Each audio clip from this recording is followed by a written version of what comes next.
And I hope you know that not every business owner is a CEO. I hope you know that. Oh yes, there are rules now.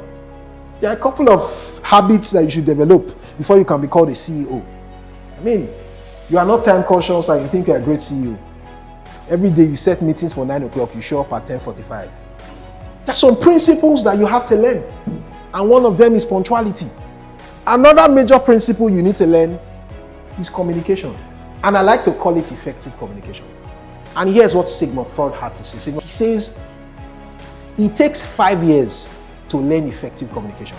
5 years to learn it.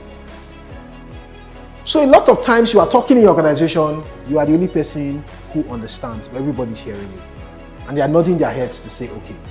Now, what I'm trying to teach you is how to honestly communicate with people. The first thing you want to do is you want to identify the generation that they are. So these days we hear a lot of things, millennials and all of that. I like to zone them, Generation X, Y, and Z. Generation X were people that were born between 1921 to 1969. Those are your baby boomers. Generation Y are people that were born from 1970 to 1999. And Generation Z are people that were born from 2000 to date. The guys in Generation X, first and foremost, were detailed-oriented people. They loved processes. That's why civil service was big in their time. So they knew that if you came in on level 7, it would take you 10 years to get to level 27.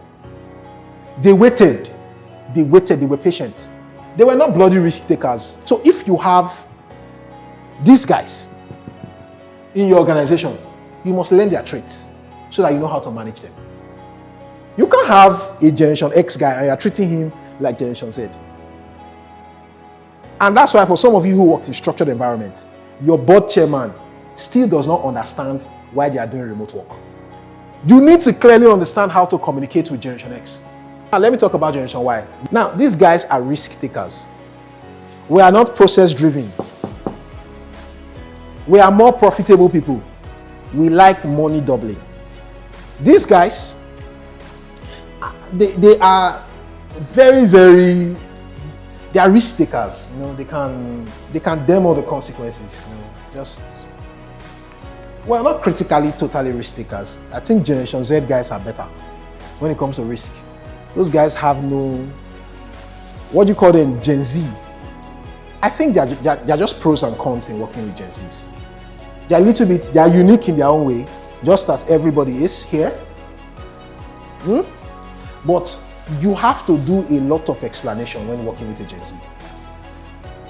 Your parents sometimes just flogged you and said, if you ever try it again. But now, if you have children, after flogging your child, he's going to ask you, why did you hit me? Except they are naive. But he's going to ask you, it means that something is changing. Oh yes,